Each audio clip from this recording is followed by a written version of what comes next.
Good morning all of you. आज हम लोग रिवैल्यूएशन टॉपिक के जो आगे के इलस्ट्रेशंस हैं वो करेंगे।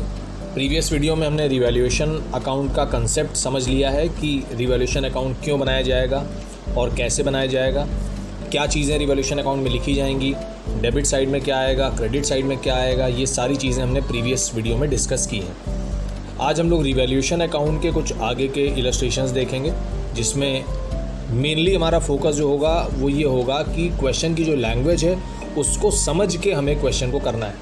क्योंकि रिवैल्यूएशन अकाउंट में इस बात को समझ लेना बहुत इजी है कि रिवैल्यूएशन अकाउंट में क्या आएगा और कहाँ पे आएगा।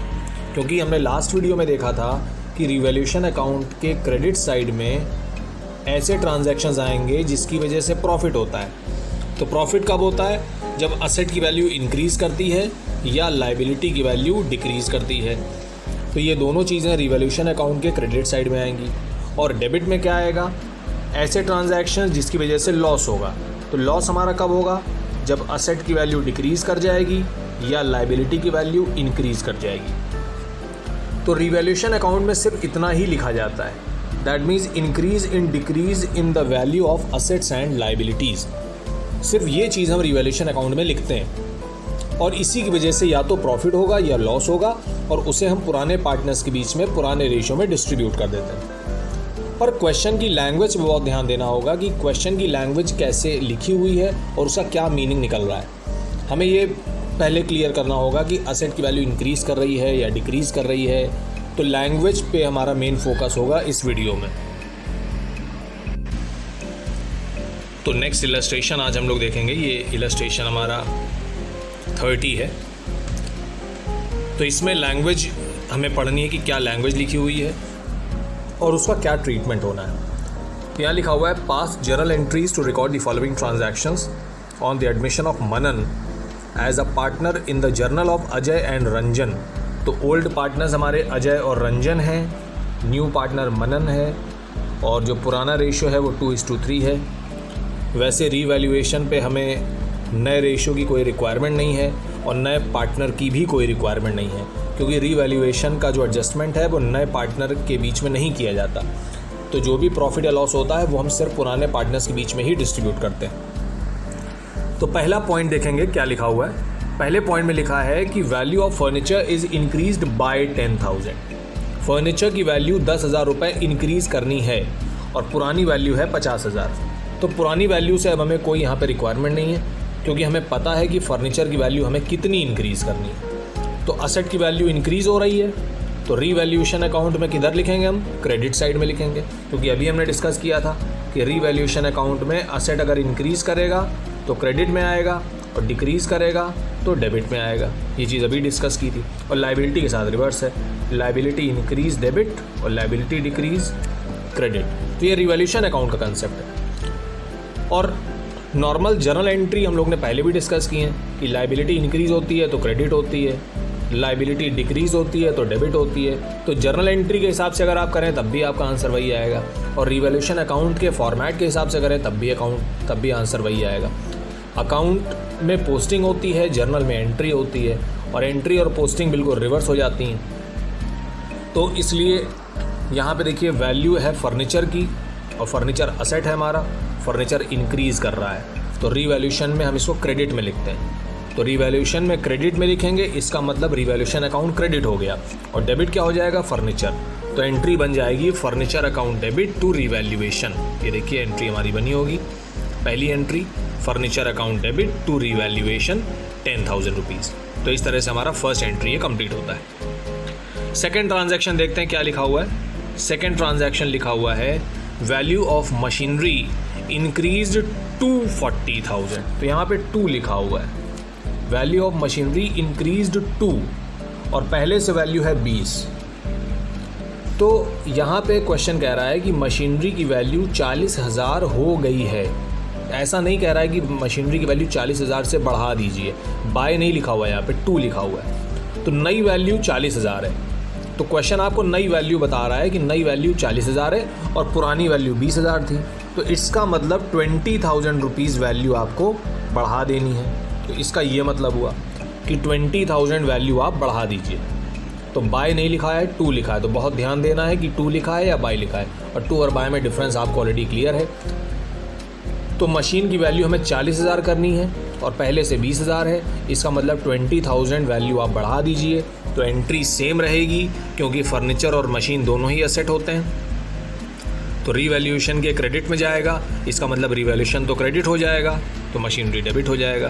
तो एंट्री देखिए लिखी हुई है, सेकेंड एंट्री हमारी, machinery account debit to revaluation account 20,000। तो असेट इंक्रीज करता है तो डेबिट होता है जर्नल एंट्री में। तो मशीनरी डेबिट हो गया और रीवैल्यूएशन क्रेडिट हो गया। थर्ड पॉइंट देख लेते हैं।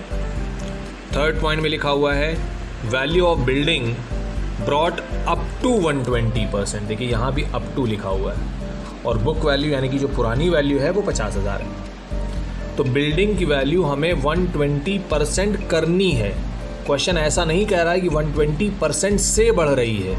120% से बढ़ने का मतलब हो गया कि कोई चीज़ पहले से 100 है तो उसमें आप 120 और ऐड कर दीजिए तो वो 220 हो गई। ये हो गया बाय वाला कंसेप्ट कि the value has increased by 120। तो पहले से जो भी वैल्यू है उसमें हमने 120 ऐड कर दिया तो नई वैल्यू आ गई 220। पर जब 2 लगा होता है, बाय की जगह यहाँ पे हम बाय हटा दें और 2 लगा दें कि वैल्यू जो है वो 120 हो गई है। तो इसका मतलब आपको कोई चीज़ अगर उसकी वैल्यू 100 है तो उसकी वैल्यू 120 करनी है। तो उस केस में जो डिफरेंस आएगा वो खाली 20 रुपये आएगा, यानी कि आपको सिर्फ 20 रुपीज़ बढ़ाना है। अब आपको नई वैल्यू नहीं निकालनी, मतलब नई वैल्यू जो निकालनी है वो डिफरेंस जो है उसको लेना है कि नई वैल्यू ऑलरेडी अब आपको दी हुई है, 120 दिया हुआ है, तो जो डिफरेंस है 20 रुपीज़ वो हमारा आ जाएगा, इंक्रीज़ या डिक्रीज़ जो भी है। तो टू और बाय में बहुत ध्यान रखना होगा। तो यहाँ पे लिखा है वैल्यू जो बिल्डिंग की है वो अप टू 120%। तो पहले से 50,000 है, इसे आपको 120% करना है। तो दैट मीन्स आप 20% निकाल के इंक्रीज़ कर दीजिए। तो 50,000 का 20% आएगा 10,000 रुपये। देखिए जो जर्नल एंट्री की गई है, बिल्डिंग डेबिट टू रीवैल्यूएशन। तीनों केसेस में हमारे असेट की वैल्यू इंक्रीज़ कर रही थी, तो देखिए असेट को डेबिट किया गया है। तीनों ही असेट होते हैं, फर्नीचर, मशीन, बिल्डिंग सब असेट हैं और सबकी वैल्यू बढ़ रही है। पहले वाले में आपने देखा था बाय का यूज़ किया गया था, दूसरे वाले में टू वर्ड का यूज़ किया, थर्ड वाले में अप टू का यूज़ किया। तो मेन जो फोकस है हमारा वो लैंग्वेज पे है कि लैंग्वेज पे बहुत ध्यान देना होगा। तो इस तरह से हमारे असेट की वैल्यू बढ़ रही है। 10,000 रुपये हमने असेट की वैल्यू बढ़ा दी। तो ये हो गया थर्ड पॉइंट हमारा। अब फोर्थ पॉइंट देखते हैं क्या लिखा हुआ है। फोर्थ पॉइंट कह रहा है investments is under valued by 10%। बहुत इंपॉर्टेंट पॉइंट है। इन्वेस्टमेंट असेट होते हैं और क्वेश्चन आपसे बता रहा है कि इन्वेस्टमेंट की वैल्यू 10% कम है, ये बता रहा है क्वेश्चन। क्वेश्चन आपसे ये नहीं कह रहा है कि investments is to be under valued by 10%। बहुत ध्यान दीजिए लैंग्वेज पे। Investment is under valued, it is just a piece of information. Question is trying to tell that the value of investments is already less by 10%. Question ऐसा नहीं कह रहा है कि आप इन्वेस्टमेंट की वैल्यू कम कर दीजिए, क्योंकि लैंग्वेज क्या लिखी हुई है, लैंग्वेज लिखिए इज अंडर वैल्यूड। लैंग्वेज नहीं ऐसी नहीं लिखी कि is to be under valued. Is to be under valued का मतलब कि अब आप उसको कम कर दीजिए, पहले से ज़्यादा है अब कम कर दीजिए, पर अभी ऐसा नहीं लिखा है। अभी लिखा है investment is under valued. So it is just an information कि इन्वेस्टमेंट की वैल्यू 10% कम है। तो अब हमें क्या करना है, अब हमें उसे बढ़ा देना है। तो हम इन्वेस्टमेंट की वैल्यू 10% बढ़ा देंगे। और 10% अब हम कैसे निकालेंगे? देखिए इस समय इन्वेस्टमेंट की वैल्यू कितनी है, 18,000 है। अगर आप 18,000 का 10% निकाल लें तो 1800 आ जाएगा। इसका मतलब हमें इन्वेस्टमेंट की वैल्यू 1800 बढ़ानी है। भाई 10% अगर कम है किसी चीज़ की वैल्यू तो आप 10% बढ़ा दीजिए। तो इस समय इन्वेस्टमेंट की वैल्यू कितनी है, 18,000। इसका 10% हमने निकाला, आया 1800 रुपये। तो अब हम क्या करेंगे, इन्वेस्टमेंट की वैल्यू 1800 बढ़ा देंगे और एंट्री सेम रहेगी, investments account debit to revaluation, क्योंकि रीवैल्यूएशन के क्रेडिट में जाएगा ये ट्रांजैक्शन। तो रीवैल्यूएशन तो क्रेडिट हो जाएगा और डेबिट हो जाएगा इन्वेस्टमेंट हमारा। तो एंट्री सेम रहेगी। जो अभी 3 एंट्री हम कर रहे हैं, एंट्री बिल्कुल सेम चल रही हैं। पहले में हमने फर्नीचर को डेबिट किया था, दूसरे में मशीन को डेबिट किया था, और थर्ड में हमने बिल्डिंग को डेबिट किया था, और फोर्थ में अब हम इन्वेस्टमेंट को डेबिट करेंगे, क्योंकि इन्वेस्टमेंट की वैल्यू भी हम बढ़ा रहे हैं। तो बस यहाँ पे अमाउंट का ध्यान देना है कि अमाउंट हमने निकाला 1800 रुपये, इन्वेस्टमेंट की वैल्यू 10% बढ़ानी है, पर एंट्री अगर हम देखें तो उसमें 1800 नहीं लिखा होगा। देखिए एंट्री में लिखा है 2000 रुपये। बस यहीं पे सबसे इम्पॉर्टेंट कैलकुलेशन हमें ध्यान देना है। क्वेश्चन ने आपसे बताया कि इन्वेस्टमेंट की वैल्यू 18,000 है और क्वेश्चन ने आपसे ये भी बताया कि इन्वेस्टमेंट की वैल्यू 10% कम है। दैट मीन्स ये 18,000 रुपये जो है ये खाली 90% के बराबर है। किसी चीज़ की वैल्यू पहले से ही 10% अगर कम है तो वो 18%, तो वो 90% हुआ सिर्फ, वो 100% कैसे हो सकता है? अगर किसी अमाउंट की वैल्यू पहले से ही 10% कम है तो that means the particular amount is equal to only 90%। तो 18,000 की वैल्यू 90% है। तो if 18,000 is equal to 90% then 10% is equal to, बहुत ईजिली हम लोग निकाल सकते हैं, 18,000 को 90 से डिवाइड कर देंगे, 100 से मल्टीप्लाई कर देंगे तो आपको 100% यानी पूरी वैल्यू पता चल जाएगी, 20,000 रुपये। और 18,000 और 20,000 के बीच का जो डिफरेंस होगा वो 2,000 होगा। तो किसी अमाउंट की वैल्यू अगर पहले से ही 10% कम है तो इट मीन्स जो भी वैल्यू आपको दे रखी है वो 90% के बराबर है। तो अगर 18,000 की वैल्यू 90% है तो 10% की वैल्यू आप बहुत ईजिली निकाल सकते हैं। 18,000 को 9 से डिवाइड कर दीजिए, 10 से मल्टीप्लाई कर दीजिए, या पहले आप 100% की वैल्यू निकाल लीजिए, फिर दोनों का डिफरेंस जो होगा वो 10% हो जाएगा। एक कैसे भी आंसर निकाल लें सेम वही आएगा। तो ये देखिए यहाँ पे यही किया गया है, 18,000 मल्टीप्लाइड बाय 100/90 किया गया है। दैट मीन्स पहले हमने 100% की वैल्यू निकाल ली तो ये आएगा 20,000 और उसमें से माइनस कर दिया 18,000, तो 20 - 18 2,000 आ गया। तो अगर हम 18,000 का 10% निकाल के यहाँ लिख देंगे तो आंसर गलत हो जाएगा। तो लैंग्वेज पे फिर से बहुत ध्यान देना है कि पहले से ही इन्वेस्टमेंट की वैल्यू 10% कम है तो इसका मतलब पहले से ही वो 90% है। तो अगर कोई अमाउंट 90% है तो 10% कितना होगा आप इजीली निकाल सकते हैं, 18,000 divided by 90 multiplied by 10, direct 2,000 आ जाएगा। तो अब जो नई वैल्यू होगी इन्वेस्टमेंट की वो कितनी होगी, 20,000 रुपये।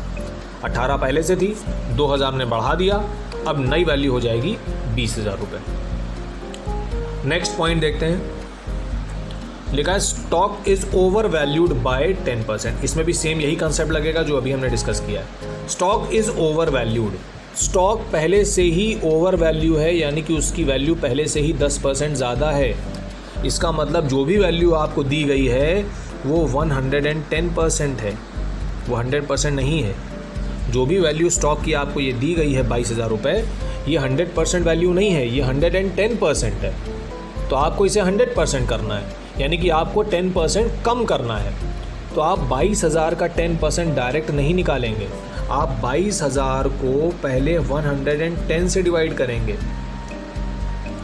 और इसको मल्टीप्लाई कर देंगे 10 से, तो आपको 10% की वैल्यू पता चल जाएगी। तो यहाँ भी 2,000 आएगा आंसर। तो 22,000 रुपये जो वैल्यू हमको दे रखी है वो पहले से ही 10% ज़्यादा है। इसका मतलब ये वैल्यू जो है ये 110% के बराबर है। और अगर कोई चीज़ 110% के बराबर है और उसमें से हमें 10% निकालना हो तो सिंपल सा कंसेप्ट है, 22,000 को डिवाइड करिए 110 से, मल्टीप्लाई करिए 10 से, 10% की वैल्यू पता चल गई हमको। तो अब हम 10% वैल्यू कम कर देंगे। तो अब ये पहला असेट हमारे पास आया जिसकी वैल्यू हमें कम करनी है। तो स्टॉक की वैल्यू कम करनी है तो रीवैल्यूएशन में कहाँ लिखा जाएगा, डेबिट साइड में लिखा जाएगा। तो रीवैल्यूएशन अकाउंट तो डेबिट हो गया, तो क्रेडिट कौन हो जाएगा, स्टॉक। तो एंट्री हमारी बन जाएगी revaluation account debit to stock. ये देखिए revaluation account debit to stock, answer 2,000 ही आएगा। 22,000 में से 20,000 जो डिफरेंस है वो निकाल लिया हमने, 2,000 आ गया। तो इस तरह से हम वैल्यू निकाल रहे हैं। ये लैंग्वेज का यहाँ पे बहुत बड़ा रोल है रीवैल्यूएशन अकाउंट को सही या गलत करवाने में। लैंग्वेज ध्यान से नहीं पढ़ेंगे तो रीवैल्यूएशन अकाउंट ज़रूर गलत हो जाएगा। नेक्स्ट पॉइंट देखते हैं, point number 6। Market value of stock is 25,000 and book value is 20,000। तो स्टॉक की जो वैल्यू है वो 25,000 है, करंट वैल्यू 25,000 है, और जो हमारे बुक्स में वैल्यू लिखी हुई है वो 20,000 है। तो इसका मतलब स्टॉक की वैल्यू बढ़ गई है 5,000। तो ये देखिए 5,000 रुपये स्टॉक की वैल्यू बढ़ा दी गई है।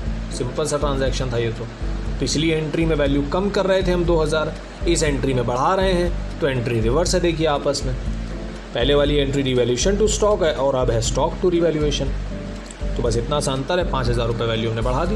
ये तो सिंपल ट्रांजैक्शन है। ऊपर भी हम वैल्यू बढ़ा रहे थे, ऊपर भी असेट्स बढ़ रहे थे तो डेबिट हो रहे थे। नेक्स्ट पॉइंट देखते हैं।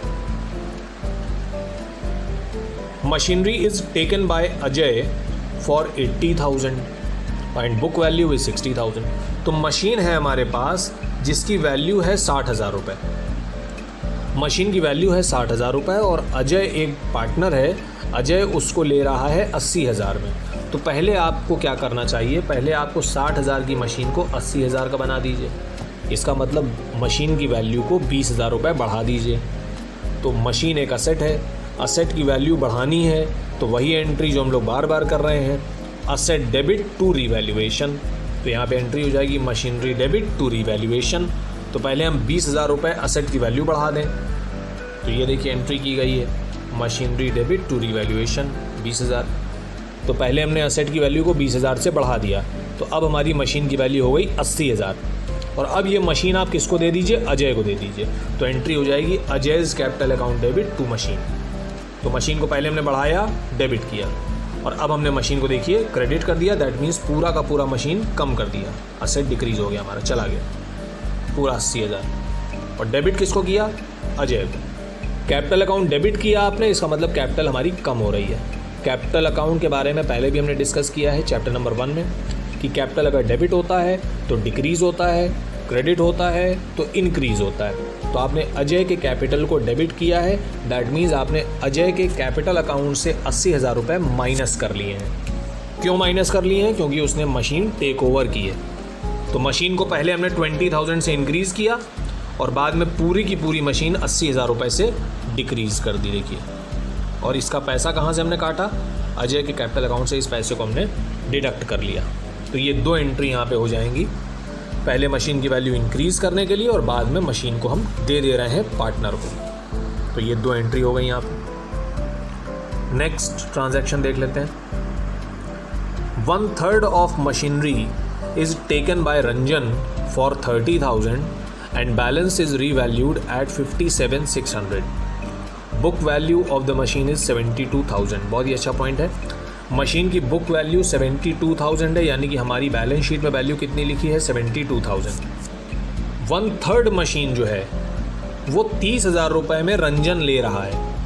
अगर हम 72,000 का 1/3 निकालें डिवाइडेड बाय 3, 72,000 का अगर हम 1/3 निकालें तो इसका आंसर कितना आएगा, 24,000। 1/3 मशीन की वैल्यू कितनी है, 24,000। भाई टोटल मशीन हमारी 72 है, इसका 1/3 हिस्सा कितना हुआ, 24,000 रुपये। तो 24,000 की मशीन रंजन ने कितने रुपए में ले ली, 30,000 में। दैट मीन्स हमें पहले तो मशीन की वैल्यू को 6,000 बढ़ाना चाहिए, 6,000 रुपये। सिर्फ 1/3 मशीन की बात हो रही है अभी यहाँ पे। 1/3 मशीन जो कि 24,000 की होती है उसे रंजन ने कितने में लिया, 30,000 में। तो 1/3 मशीन का तो कंसेप्ट हमें क्लियर हो गया। अब बची 2/3 मशीन। 2/3 मशीन की वैल्यू कितनी हो गई, 48,000। 2/3 मशीन हो गई 48,000 की। 48,000 की मशीन की वैल्यू आपको कितनी बताई जा रही है, 57,600। ये देखिए 57,600 जो रिमेनिंग मशीन है। रिमेनिंग कितनी होगी, 2/3। तो 72,000 के 2 पार्ट हमने किए। पहले 1/3 किसने लिया, रंजन ने। 1/3 मशीन की वैल्यू कितनी है, 24,000। उसने कितने में लिया, 30,000 में। उसके बाद 2/3 मशीन को अलग कर लिया हमने। 2/3 मशीन की वैल्यू कितनी है, 48,000। हमारे हिसाब से 48,000 है और जो नई वैल्यू है वो है 57,600। 57,600 ये है हमारा क्वेश्चन। तो यहाँ पे भी हम देख रहे हैं कि मशीन की वैल्यू बढ़ रही है 6,000 से, और यहाँ भी हम देख रहे हैं कि मशीन की वैल्यू बढ़ रही है 9,600 रुपये से। 9 और 6 15, 15,200 रुपये से तो मशीन की वैल्यू बढ़ रही है। तो हम देखें ज़रा एंट्री में क्या किया गया है, 15,600 रुपये, सॉरी वो 15,200 नहीं होगा, 15,600, 57,600 था शायद ऊपर। हाँ 57,600 था तो वो 9,600 हो जाएगा। 9,600 यहाँ पे इंक्रीज़ कर रही है और 6,000 यहाँ पे इंक्रीज़ कर रही थी, तो 15,200 नहीं होगा, 15,600 हो जाएगा। 9 और 6 15। तो ये देखिए पहले हमने मशीन की वैल्यू को 15,600 रुपये से इंक्रीज़ कर दिया। ये देखिए मशीनरी डेबिट टू रिवैल्यूएशन। और 15,600 कैसे आया ये भी हमने कैलकुलेट कर लिया। 72,000 की जो मशीन थी, फिर से एक बार एक्सप्लेन कर दे रहे हैं, 72,000 की मशीन को हमने 2 पार्ट में डिवाइड किया था। 72,000 की मशीन को 1/3 और 2/3। 1/3 मशीन की वैल्यू कितनी आई 24,000 और 2/3 की कितनी आई 48। 1/3 मशीन को किसने ले लिया, रंजन ने ले लिया। कितने रुपए में लिया 30 में। तो इसमें कितना डिफरेंस आया, इसमें 6,000 वैल्यू बढ़ गई 6,000।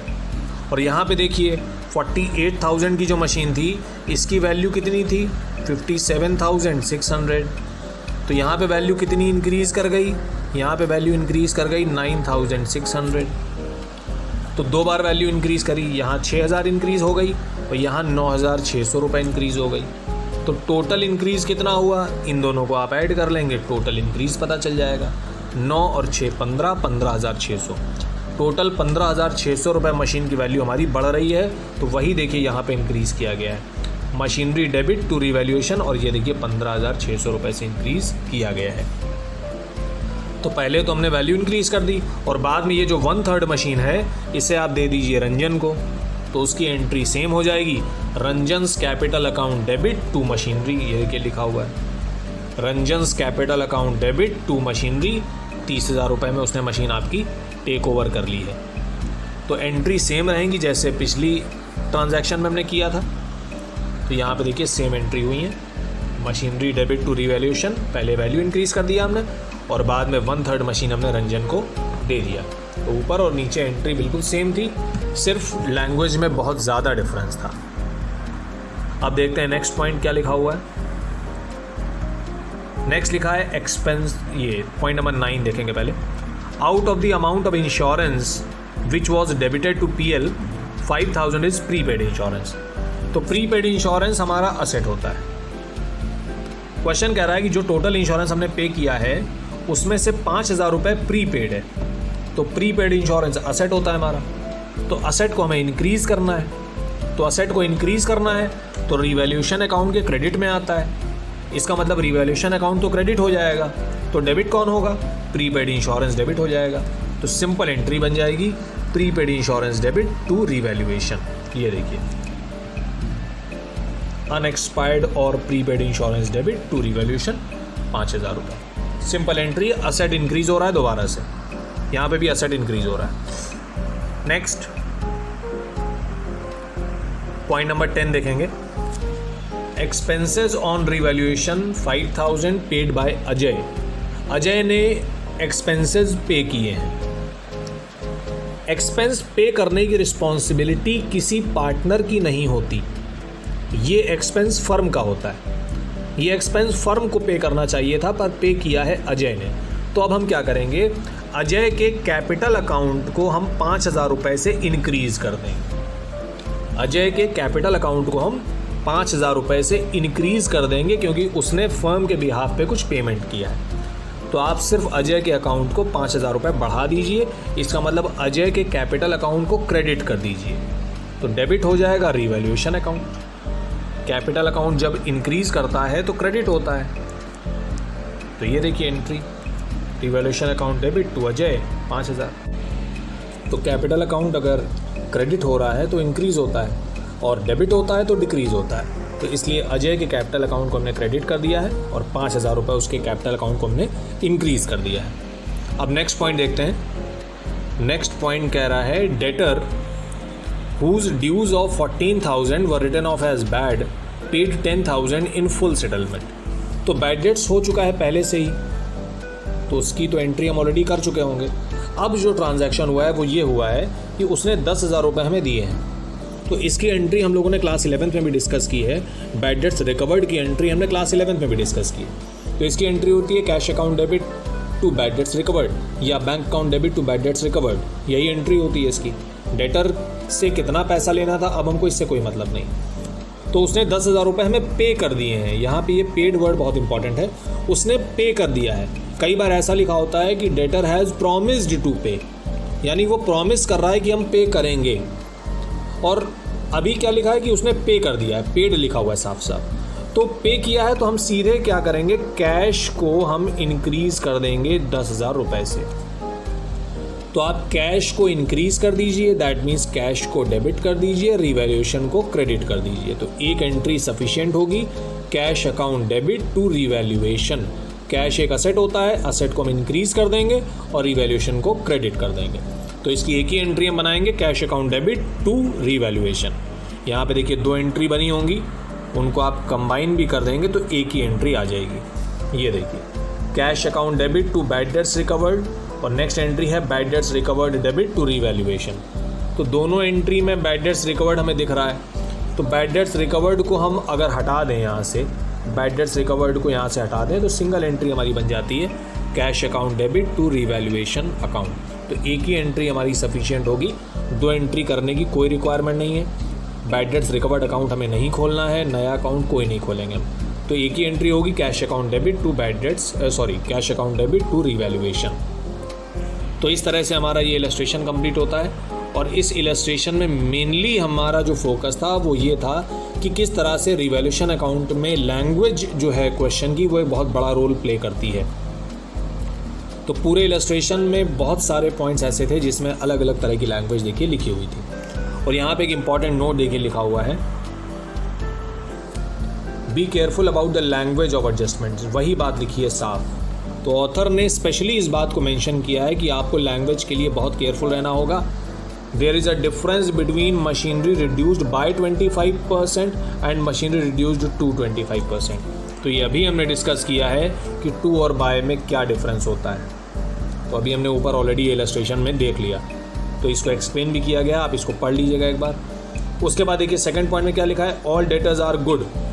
तो इसका क्या मतलब होता है कि जब सारे डेटर्स हमारे अच्छे हैं, अगर इसका मतलब सबसे पैसा हमको मिल जाएगा। अच्छे इन द सेंस यहाँ पे हम उनके कैरेक्टर के हिसाब से बात नहीं कर रहे हैं कि वो बहुत अच्छे हैं, बहुत ही अच्छा कैरेक्टर है, बहुत ही सॉफ्ट हार्टेड है, इससे मतलब नहीं है। डेटर्स आर गुड का मतलब है कि we are going to realise full money from them. तो जब हमें पूरा पैसा मिल जाएगा तो उस केस में हमें प्रोविजन फॉर डाउटफुल डेब्ट्स की रिक्वायरमेंट नहीं होती। तो अगर क्वेश्चन में लिखा हो ऑल डेटर्स आर गुड, तो इसका मतलब जो प्रोविज़न पहले से बनाया हुआ है हमने, उस प्रोविज़न को आप पूरी तरह से रिड्यूस कर दीजिए, ख़त्म कर दीजिए उस प्रोविज़न को। यही बात यहाँ लिखी हुई है, provision for doubtful debts is not required and hence existing provision is credited to revaluation account. तो प्रोविज़न को हम एक लाइबिलिटी की तरह ट्रीट करते हैं, और लाइबिलिटी कम होगी तो किधर लिखी जाएगी, रिवैल्यूएशन अकाउंट के क्रेडिट साइड में लिखी जाएगी। तो ये कह रहा है क्वेश्चन कि आप प्रोविज़न को पूरी तरह से ख़त्म कर दीजिए, अब उसकी रिक्वायरमेंट नहीं है। और उसके बाद ये जो लास्ट पॉइंट है, ये ऑलरेडी हम लोग क्लास 11th में भी डिस्कस कर चुके हैं, बैड डेट्स का और प्रोविज़न फॉर डाउटफुल डेब्ट्स का ट्रीटमेंट। तो पहले भी हमने डिस्कस किया था कि डेटर्स में से पहले आप बैड डेट्स माइनस करेंगे, फिर उसके बाद जो अमाउंट आता है उसके ऊपर हम प्रोविज़न कैलकुलेट करते हैं। तो यही लिखा हुआ है, first deduct the bad debts then calculate provision on the balance of the debtors. तो ये चीज़ तो क्लास 11th में भी हमने डिस्कस की है, जब हमने final accounts with adjustments chapter किया था, तो उसमें बैड डेट्स और प्रोविज़न फॉर डाउटफुल डेब्ट्स ये सब डिस्कस किया था। तो पहले डेटर्स में से बैड डेट्स माइनस होते हैं, फिर आ जाते हैं हमारे डाउटफुल डेटर्स, और डाउटफुल डेटर्स में से हम प्रोविज़न माइनस कर देते हैं, तो हमारे आ जाते हैं गुड डेटर्स। और गुड डेटर्स पे हम कौन सा प्रोविज़न कैलकुलेट करते हैं, वो हम कैलकुलेट करते हैं provision for discount on debtors. तो अगर पूछा जाता है आपसे कि provision for discount on debtors किस अमाउंट पे कैलकुलेट किया जाता है, तो आपका आंसर होना चाहिए ऑन गुड डेटर्स। तो गुड डेटर्स पे हमारा एक ही प्रोविज़न होता है, provision for discount, provision for doubtful debts नहीं होता। तो ये इंपॉर्टेंट नोट यहाँ पे लिखा भी हुआ है, इसीलिए कि ये सारी बातों का हमें ध्यान रखना है। तो इस वीडियो में हम सिर्फ इतना ही डिस्कस करेंगे। इस इलस्ट्रेशन को आप बहुत अच्छे से देख लें। अनसॉल्व्ड क्वेश्चंस भी मैं ग्रुप पे शेयर कर दूंगा PDF बना के, जिससे कि अब ज़्यादा से ज़्यादा रिवैल्यूएशन अकाउंट के अनसॉल्व्ड क्वेश्चंस भी आप लोग प्रैक्टिस करें और इस कंसेप्ट को बहुत अच्छे से सीख लें, क्योंकि ये कंसेप्ट हमारा रिटायरमेंट और डेथ चैप्टर में भी बहुत ज़्यादा काम आने वाला है। तो इस वीडियो को देख लें, कोई डाउट होता है तो ग्रुप पे मुझे मैसेज कर दें। Thank you so much, God bless you.